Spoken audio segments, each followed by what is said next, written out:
আসসালামু আলাইকুম। আজকে আসছি একটা মিশ্র হাঁসের খামারে।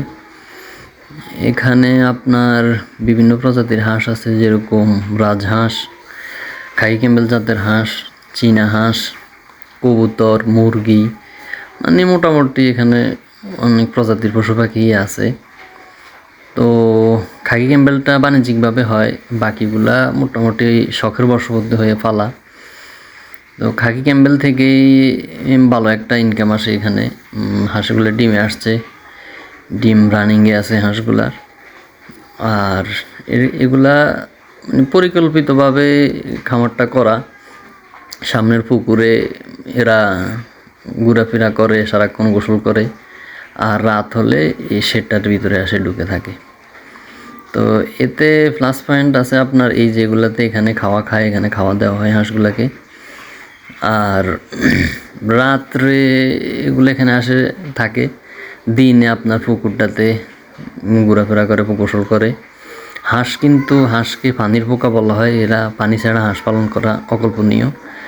আর প্লাস পয়েন্ট, হাঁসের যে বিষটাটা আপনার এই মাছের খাবার হিসেবে ব্যবহার করা হয়। তো এখানে 50% খাওয়া মাছের, যে এখানে প্রচুর মাছ আছে পুকুরটাতে, তেলাপিয়া এবং আপনার কই, মানে ভিয়েতনামি কই চাষ করা হয়।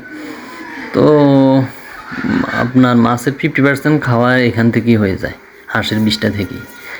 আর 50% খাওয়া দেওয়া লাগে। তো এটা অনেক লাভজনক।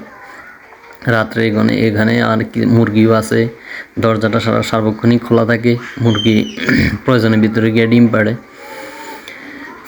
এটা হলো মানে দেখলে মন ভরে যায় আর কি। মিশ্র কৃষি, আপনি একটা নিয়ে পড়ে থাকলে হয় না।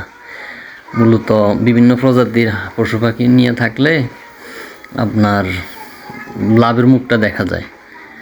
আর এই সামনে একটা আখ্যাত আছে, হাঁসে পুকুরে থাকে, আবার মানে রোদের আখ্যাতের ভিতরে আসে এরা বিশ্রাম নেয়। মোটামুটি খাকি ক্যাম্বেল জাত, তো মানে ভালো একটা ডিম আসে এখান থেকে। তো এরকম পালতে পারেন আপনারা। হাঁসগুলো দেখতেই ভালো লাগে, দেখলেই ভালো লাগে। অনেক হাঁস, 1000 হাঁস টোটালি। আর ডিম আসে 25% এখন ডিম আছে। তো ভালো প্রফিট হয়, মানে আপনার পরিকল্পিতভাবে করা, তো ভালো প্রফিট হয়। এই আর কি, এই খামারটা অনেক সুন্দর, ভালোই লাগে। আপনারাও আসতে পারেন। এটা চাঁদপুরে। এখানে আসলে আপনাদের ঢুকতে দিবে সমস্যা হবে না। প্রায় যথেষ্ট ফ্রেন্ডলি। ধন্যবাদ সবাইকে।